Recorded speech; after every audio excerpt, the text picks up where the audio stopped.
Hello, everyone. Welcome. Thanks for joining our diagnostic training session today. And what you're about to see is a pre-recorded training session we did over in the United States. But be assured that a lot of the material that we cover is really applicable to any automotive application. So just be aware that yes, it is a lot of North American vehicles, but they will apply a lot of the same principles apply over in the UK as well. Now, if you do have any questions, if you're watching this during the premiere, you can just leave it in the chat. We'll be monitoring live chat. If you're watching this after the premiere, then just feel free to leave a comment underneath the video and we'll get to those as we can as well. So my name is Jason Gabrenas. I'm one of Snap-on's diagnostic technical trainers. I've been in the training department since 2013, traveling around North America, helping techs and shop owners get the most out of their diagnostic equipment. Before I did that, it was a couple years as a diagnostic sales rep at Snap-on, so I had 30 different franchisees I worked with, as well as the shops that they serviced, in order to help everyone get the most out of their diagnostic needs. Then before I did that, it was 8 years at Subaru. So I worked in a dealership, and over time, I guess, just became the default diag guy in the shop. So I always ended up having the drivability problems, the intermittent problems, the weird wiring problems that would show up on those cars. And that's really where I cut my diagnostic teeth, was trying to figure out all those weird head scratcher type cars that would come into my bed. Then before that, a bunch of other miscellaneous wrenching jobs. Been a little over 25 years under hood experience for me. So our topic today, we are continuing with our OEM-specific training, and this week's make is Hyundai and Kia. Hyundai and Kia are very much intertwined at this point. We're going to talk more about that in a little bit, but they share a lot of components. So talk about one, we're pretty much talking about the other, so we combine them both into this one course. So let's start with the history. So Hyundai, as a company, was founded by Chung Ju Young in 1947 as Hyundai Engineering and Construction Company. Now, I think if you been paying attention to some of these Asian makes that we've been going through here, you'll notice that a lot of them kind of started as an industrial engineering, construction, that sort of thing, and they still do. I mean, you can see drive down the road, you might see a Hyundai excavator out on a job site, right? So they make other things, and just automotive ends up coming later, right?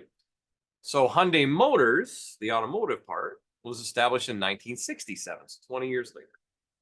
The first vehicle they sold was the Cortina, and that was made in conjunction with Ford, so Ford helped them out on that one. Their first original model from Hyundai itself was the Pony in 1975, it's pictured down there on the bottom. And then the first US model was the Excel in 1986. I remember those little things running around. They were little like hatchbacks, kind of like a little smaller version of that Pony, I think. Kind of what they look like, right? I remember those. Now, in 1998, the company wanted to become a world-class brand. They had this drive that they wanted to become one of the top automotive brands in the world, right? So also in 1998, maybe to coincide with that, not really sure, but in 1998 as well, Hyundai purchased 51% of Kia Motors, so that means they own the majority shares of Kia, so that means they are kind of one and the same. In 1999, they introduced the 10-year, 100,000-mile warranty, which they still have to this day, and that probably didn't hurt matters when it came to sales. In 2011, they became the world's fourth largest automaker behind GM, Volkswagen, and Toyota. So there we are, back up to 2011, and they were up there as a world-class brand. They spun off their Genesis model to its own brand in 2015. So prior to that, you had the Hyundai Genesis was the car, and that was their top-of-the-line model, leather and all that good stuff, all the bells and whistles. But they decided to spin that off into its own brand to compete with, say, Mercedes, BMW, such as that. Launched with the G80 and the G90 in 2017. So I remember being in Dallas, as we have a training center at the Hilton outside the airport there. And we were there one week doing a training, and Genesis was there too, rolling out their brand to like all their dealers network. So they had both of their cars there, plus they like BMW, Mercedes there, a couple other ones, a couple other luxury cars, probably a Lexus, I'd imagine. And they were doing like ride and drives, right? So let's compare how our car stacks up to the competition. So that's who they were kind of going after, was the BMWs and the Mercedes and the Lexuses. Never personally driven one of those, so not really sure how it would compare, but they look pretty nice on the outside. So maybe, maybe they are that competitor to them. Let's talk about top models now. So based on sales volumes, of course, as we always do, this is from the last 10 years or so, 2013 to 2023 model year sales data. Number one overall by quite the margin is the Sonata. And then next followed by the Santa Fe and then the Soul, our first Kia on the list. But then we see the Forte, the Altima, the Sportage, and the Telluride, and those are all Kias as well. So it looks like overall, over this 10-year span, Kia's selling a bit better than the Hyundai brand at that point. I remember when Kia used to be like the entry level brand of theirs. So seeing a lot of those on the list must mean that a lot of people are buying them. So especially like the SUVs like the Sportage and the Telluride, right? So these top three are the ones we're going to pick for our representative models. The high water mark for the Sonata was 2014 during that time. So by this time was the 6th generation. The Sonata was launched in 85, I believe it was. 6th generation, 2-liter and 2.4-liter GDI engines available. We'll talk more about that in a little bit. 2.4-liter hybrid was also available, and it was available with a 6-speed automatic or 6-speed manual transmission. Kind of nice to be able to still find a manual transmission, even though it was 10 years. And it was the last year of this generation. They went through a redesign in 2015. Actually, 2015 in North America. Over in Asia and what have you, it was 2014 was actually the new model for that. So we actually got it over here a year later. So that means it was the last of that generation. 2016 Santa Fe was the high mark for that. It was the 3rd generation of the Santa Fe at that time. The 3.3-liter GDI engine was the only engine available in the United States, but there was a 2-liter turbo engine available in Canada. 6-speed automatic or manual transmissions. Once again, that same 6-speed automatic or 6-speed manual. Also available in what they call an XL version of a longer wheelbase. So they had the Sport, which is the shorter wheelbase, the Santa Fe, which is the regular wheelbase, I guess, and then the XL, which was the longer wheelbase. And then once again, going back to that, they're kind of one and the same. It was sold by Kia, badged as a Sorento. So the Sorento is based on that same platform. And then we have the 2015 Soul, the little hamster box, right? If you remember those commercials when they first came out, they had the hamsters driving it down the road. 2nd generation of the Soul at that point. It was available with 1.6-liter or that 2-liter GDI engine we talked about previously in the Sonata, and a 6-speed automatic or manual transmission was available on that as well. Not a lot of options when it comes to transmissions. It's either this one or that one. You get an automatic or a manual, and they're both 6-speed, right? And that's pretty much across the board. That makes it a little efficient. So let's talk common issues. Common issues that we will find are misfire issues for sure, just like a lot of other vehicles. That does show up kind of top of the list and when we look at the repairs. Knock sensor issues. Now, when we get to the codes, we'll see that. But when we go a little further into the presentation, we'll see that it might not necessarily be the knock sensor that's actually causing that issue. And then some engine bearing issues there too, which may or may not be related. Let's talk about some common codes. This is based on scan tool data. What codes are coming up on the scan tool. So as I said, 4 of the top 6 codes coming out of the scan tool are knock sensor signal. Mostly on the 2.4s, actually all on the 2.4s. Also cam position actuator circuits, so P0010. And then cat code down here, cylinder 3, cylinder 4 misfire. And this is interesting, a alternator code. And that's number 9 out of the top 10 codes on Hyundai and Kia. So I thought that was kind of interesting with that. But you see the same kind of thing across the board on both. And of course, the Hyundai Sonata was the number 1 car. So that all of this kind of works out the way you would expect it to work out, just kind of looking at it at a high level, right? The further we dig, seems like the data is directing us to exactly what it is. Some OEM-specific features, and as a brand, I guess, they don't have a lot of bells and whistles. You don't have a lot of fancy stuff.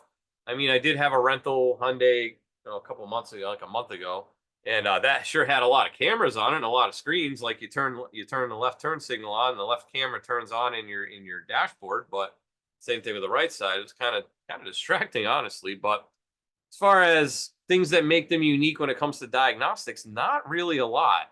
What I did think was kind of unique about them, though, was that they were an early adopter of the modern GDI engines. You really didn't see a lot of GDI engines out in the wild, at least on more affordable cars, right? So they introduced a 2.4 liter Theta 2 engine in November 2009. So that was their first kind of getting into it. Borrowed the technology from Mitsubishi, who actually used that technology starting in 96. And they actually trademarked the term GDI in 2001. So this was borrowed from another manufacturer there. But they've used GDI engines right along ever since then, right? So that's that engine. And that's kind of a little unique. I mean, everybody nowadays pretty much has GDI engines, but back then that was not that common. You still had multi-port fuel injection back then, not so much the direct injection. All right, let's get from a couple tips from a tech now. So this is related to that knock sensor code that I talked about this first. So it's a P1326 code, which we saw was 4 of the top 6 codes on there were this knock sensor code. It applies to many of the 2 liters and the 2.4 liter engines from 2011 to 2019 model years, and we can see some of them up here. So 2011 to 14 Sonata, 15 to 19 Sonata, 13 to 18 Santa Fe Sport, Santa Fe, Tucson, Veloster. All right, so all of those. And applicable vehicles with 2 liter TDG GDI and 2.4 liter GDI engines may experience a check engine warning lamp illuminated with this code, and or engine may exhibit abnormal noise or no crank, no start condition. Follow the procedure to inspect the vehicle and replace the engine or update the engine ECU software based on the inspection results. So if you go through all this and you go through the testing, pretty much it's just the engines would fail. Bearing issues, like I said, there's bearing issues are very common. So the lower end would the bearing have bearing, you'd have some rod knock, and the knock sensor would think it's knocking when really it's knocking, but it's not that kind of knocking. So it would throw a code because it was out of range, but really it was just the bottom end was knocking. So they bring you through all the stuff, drain the oil, and check for this and check for that and check for that. So that's fairly common because that's one of their fairly common engines there on some of their more common models. So that is definitely something to look out for. And if you go through the list of the flow chart, it seems like the least likely thing that you would replace in that case is going to be the knock sensor. Right. So we will see that people just maybe tend to replace the knock sensor just because that's the code, but it ends up either being a reflash or an engine or maybe a knock sensor in more rare cases. Bad knock sensor. So something to look out for because that's apparently pretty common. This I also thought was kind of interesting, and this could be something you perhaps run into out in the wild. And I thought it was just kind of interesting and out of the ordinary. So this is a service action for the front outer door handle, a software update for the door handle. Because I guess something with the capacitive touch function doesn't work quite right. It's supposed to, unlock the vehicle when you touch the handle as long as the fob's in range. But it doesn't quite work correctly. 23 and 24 Tellurides. So there's actually a special programming device that you need to use for it too. You can't just use a regular pass-through for this. You have to physically remove the handle from the vehicle and then plug all this stuff in and then use it to flash the handle. So I thought that was kind of involved for kind of something you wouldn't normally think of that you had to do is reflash the door handle, right? So you never know. Some wild things can happen, especially with the way technology is with vehicles now. So I just thought that was kind of an interesting one. All right, now let's talk about some OEM-specific scan tool functions. Engine-related tests, you're going to see things like the GDI fuel leak test, which, for example, as we said, GDI is a very common engine that they use now. So there's a fuel leak test for that to check for leaks. Cylinder power balance test, so that's good for checking misfires. Maybe even could be related to that knock sensor thing where you might have a misfire due to that. And then PCM lock setting, that's to get it out of a service mode when you replace it. Transmission related, like we said, a couple different transmission options across the board there. So there's an AT adaptation mode, so that helps the learning process for the oil pressure adaptation of the automatic transaxle. Perform this function to replace the TCU. the automatic transmission assembly itself or resetting the values themselves. It's a relearn it after you reset the value. And then some other tests, for example, motor-driven power steering tests. So they were pretty common now to have electronic power steering, but I think back maybe 2014, what we're showing here on the Sonata, maybe not quite as common as well. So there's just another thing that they kind of did. So there's a test for that to test the electronic power steering system. Let's go live on the tool and see what we can see. Let's check something here real quick. All right. So let's pull up our Sonata first.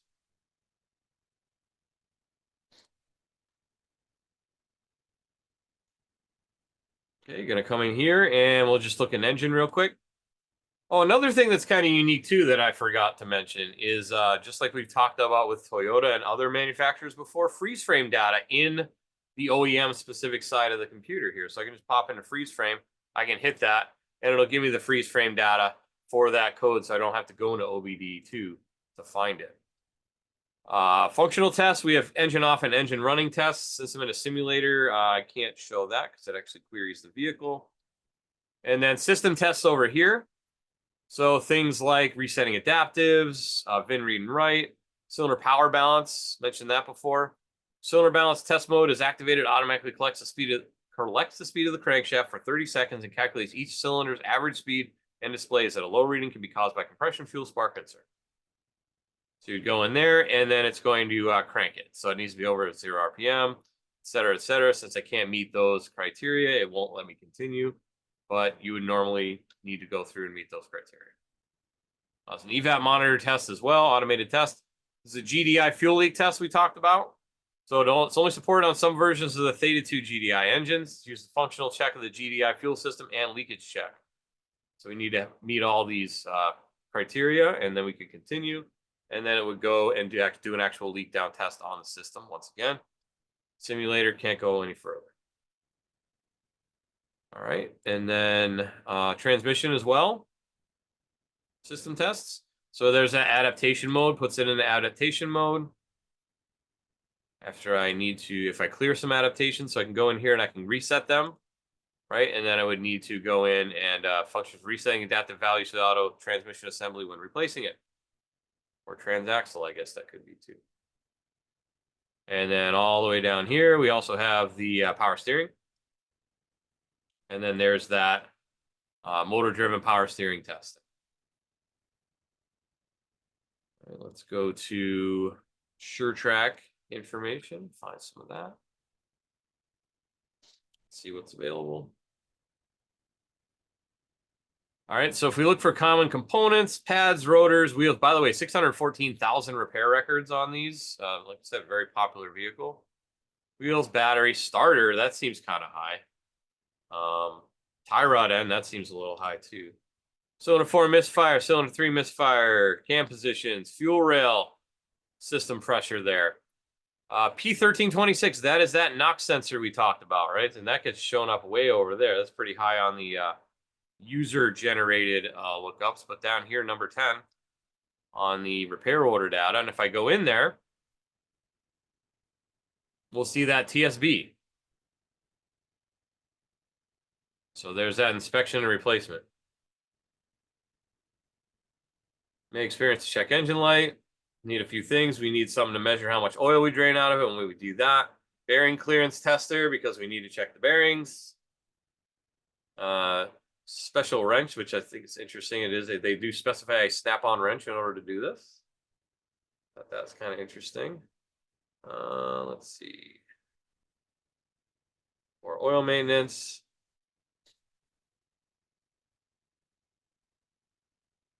Service flow chart. Right, so there's different flow charts you'd have to go through. If it's not C's, we go to flow chart B. We go and take a look at the engine, take a look at the oils. It's oil on the dipstick. Whether or not it leaves a flash, then we go to B. Will it turn? Yes. Go to flow chart A again.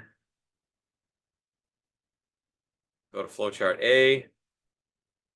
Select both hoses at a clearance tool and go through and check your clearance test. Does it pass or not? passes. Does it have no engine noise? No. Is there an update available? No. Then replace the knock sensor. Otherwise, update the engine ECM. So they make you go through a lot of checks to check and see if it needs an engine, because that's the most likely scenario. Otherwise, is there an ECU update? They will do that. And then whether or not you need to actually replace the knock sensor. So the knock sensor is pretty low down the chain by the time I get to that. That's the things to do. Now, if we look at the top repairs for that, though, replace the knock sensor is number one. Now, some of that could be due to people just seeing a knock sensor code and just replacing the knock sensor. Fair enough. Plenty of people might do that, but there is a bulletin on it, and you'd want to. I would advise you to check that first. Reprogram powertrain control modules in there and replace engine assemblies in there as well. So all possibilities on that vehicle. All right, let's look at our Santa Fe.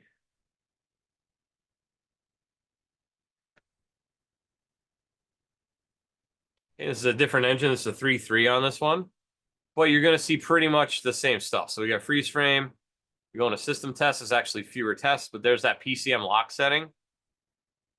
So the PCM attached on the vehicle is set to lock before being delivered to the customer. This is done to not allow the changing of the data programs on the PCM without any permission from the manufacturer. After replacing the PCM in the workshop, the test will only run once on a new PCM. Tests will fail on all PCMs whose MEC has already been set to on. So you need to see whether it's on or off. You continue. It's going to give you a PID. You continue, and it does a reset for it. That's after it's if you replace the PCM. Now this is just going to get stuck here, so I got to back out of the car and go back in. Up in here. Okay. Okay. So engine, VIN read and write, evap monitor test again. Occupant detection system, that's kind of important too. System tests is a PODS reset, what they call it. So that's the occupant detection system, passive occupancy detection system. And what it does is it resets it to 0, basically. You set make sure the passenger seat is fully empty, and you put the back all the way forward and the bottom all the way back, and then it resets it back to 0. And then anytime you remove the seat, do any seat work on it, you need to do that reset as well. That's not necessarily unique, but it is something that's there. Now we'll look at SureTrack information. So 76,959 repairs. We see pads and rotors. That's common. AC refrigerant, number 4. AC refrigerant line, number 6. High rod end, number 7. That seems a little odd. AC and up, number 1 thing. Anything on over there? No, nothing on AC over there. evap, post catalyst fuel trim. So oftentimes it can be related to oxygen sensors on those. Cam positions, crank position, bunch of misfires, evap again. This one doesn't have that knock sensor code in there because it doesn't really have that knock sensor problem. Just because. So let's see. Yeah, so overall, and then we have our symptoms here. AC and up, like I said, engine doesn't start, noise heard from brakes. Not a lot of issues. So fairly straightforward on that one. And then we'll pull our Kia.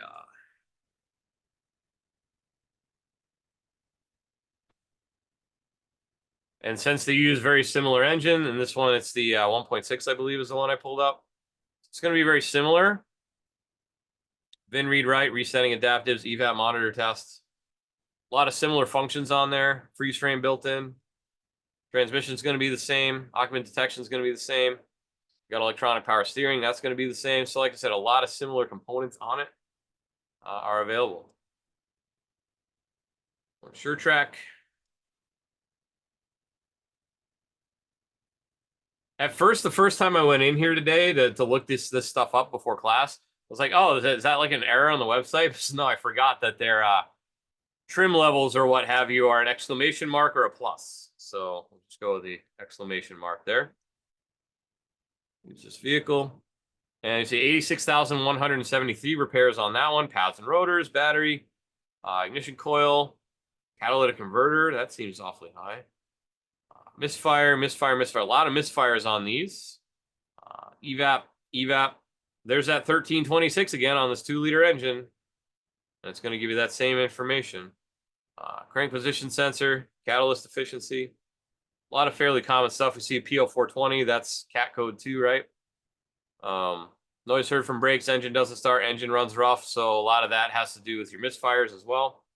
So by and large, nothing really jumps out on this one. That Santa Fe was pretty. The AC, that was interesting that jumped out so far. But as far as the Soul, seems like it's fairly straightforward on that. So that is Kia. And with that, that is our time here today. So make sure you tune in for new diagnostic content every week. We will be premiering a new video every Wednesday at 7 p.m. UK time. So make sure you check it out on the YouTube channel. If you're watching, well, of course, you would be watching this on YouTube, but make sure you subscribe, thumbs up, ring the little notification bell so you know anytime we post new content. And it's youtube.com/SnapOnDiagnosticsUK. With that, time for questions. If you have any questions, just feel free. Once again, if you're watching this on a premiere, just leave it in the live chat and we'll answer those. Otherwise, leave a comment under the video and we will get to those as we monitor those comments as well. So I'd like to thank you for taking a little bit of time out of your day to learning a little bit more about how you might be able to be more efficient at diagnosing vehicles using some of the information that we've given you today. Hopefully, we'll see you next week. Hopefully, you can watch and see you on any of our other videos. Have a good week. Have a good night and take care.